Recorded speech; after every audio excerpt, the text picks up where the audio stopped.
Seriously इस सरकार का सामना करना है तो विपक्षी दलों को एक मंच पे आकर एक प्रोग्राम के साथ आगे बढ़ना पड़ेगा। ऐसे ऐसे मुद्दे उनको उठाने चाहिए जो वाकई में जनता से जुड़े हों। आज के दिन जनता के सामने है क्या, ऐसे ऐसे मुद्दे जनता के सामने आ रहे हैं जिनका कोई आम जनता से लेना देना नहीं है। आप कहते हो कि हमने देखो गरीबों के लिए किया, गरीबों के लिए इसलिए किया ना कि गरीब का कोई सुधार नहीं हुआ। अगर सुधार हो जाता तो गरीब ठीक रहता तो आपको कोई जरूरत नहीं थी गरीबों। तो आप मान रहे हो कि 10 साल 11 साल में हम कुछ नहीं कर पाए, इसलिए हमें और देना पड़ा। हर सुबह में आप किसी मंडी में चले जाओ, लोग इकट्ठे हो जाते हैं कि हमें नौकरी को देगा, दिन का कोई हमें भाड़ा हमें मिलेगा काम करने के लिए, उसकी बोली होती है। और जो कम पैसे में काम करेगा उसको वो दिन का भाड़ा मिलता है। ये स्थिति है हमारे हिंदुस्तान में। दुनिया बदल गई लेकिन हिंदुस्तान नहीं बदलेगा, क्योंकि ये तो बात इनको तो राम रहीम की बात करनी है। सुप्रीम कोर्ट बार एसोसिएशन के अध्यक्ष एवं पूर्व कांग्रेस नेता कपिल सिब्बल ने इंडिया गठबंधन को सुझाव देते हुए कहा कि सरकार से लड़ना है तो एकजुट होना पड़ेगा और देश के मुद्दों को उठाना पड़ेगा। साथ ही बीजेपी सरकार पर भी निशाना साधते हुए उन्होंने कहा कि दुनिया बदल गई है पर हिंदुस्तान नहीं बदलेगा, क्योंकि बीजेपी को तो राम रहीम की बात करनी है। बता दें कि इंडिया गठबंधन पर बातचीत करते हुए उन्होंने इंडिया गठबंधन को बड़ी नसीहत दी है कि अगर आप मुद्दों पर बातचीत नहीं करेंगे तो जनता आपको नहीं चुनेगी, और बीजेपी को भी आईना दिखाया है। सुनिए कपिल सिब्बल ने किस कदर इंडिया गठबंधन और केंद्र सरकार को जमकर घेरा है।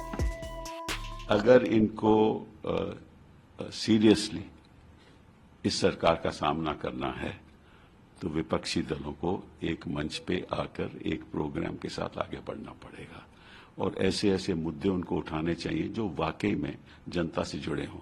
आज के दिन जनता के सामने है क्या, ऐसे ऐसे मुद्दे जनता के सामने आ रहे हैं जिनका कोई आम जनता से लेना देना नहीं है।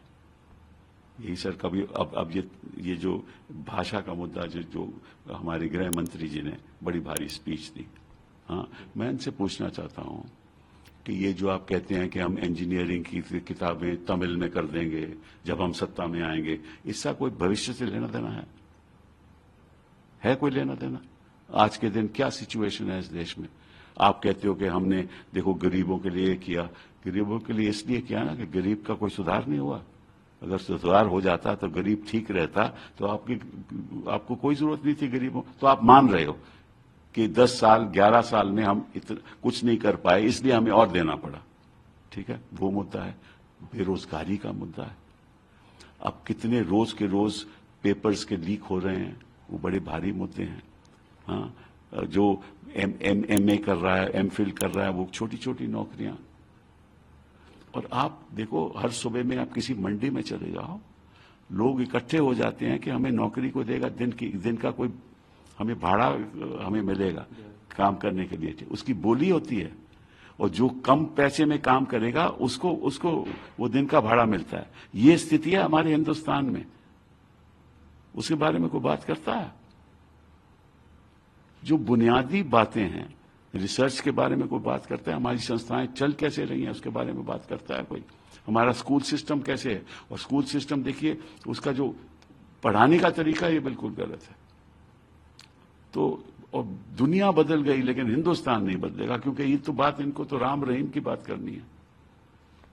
ठीक है, इनको तो बात करनी है कि भाई हाँ, औरंगजेब की बात करनी है। औरंगजेब की बात, उससे क्या लेना देना है? ये तो आरएसएस ने भी कह दिया है कि बात काहे को सब मुद्दे उठा रहे हैं, बट इनको उठाने हैं क्योंकि इनको तो वोट बटोरना है। और इनको लालू को बुलाना है, जब इलेक्शन होने वाला है तो लालू को बुला लेंगे लैंड स्कैम में, सारी फैमिली को बुला लेंगे। ठीक है ना, फिर ईडी की रेड भी कर देंगे, फिर इसी एक दो गिरफ्तार भी कर लेंगे, क्योंकि इलेक्शन आने वाला है। इतने साल क्या कर रहे थे ये? तो सिस्टम का दुरुपयोग करना, संस्थाओं का दुरुपयोग करना, एजेंसीज का दुरुपयोग करना, राइट। और अंधाधुंध पैसा, जितना मर्जी पैसा खर्च कर लो, ठीक है ना। और इलेक्टोरल बॉन्ड्स करना, अपने आप को अमीर बना लेना, और फिर इन्वेस्टिगेशन नहीं होने देना, और इलेक्ट्रो लोन में धांधलीबाजी करना। ऐसे काम करते हैं जो, और फिर कहते हैं कि we are the mother of democracy.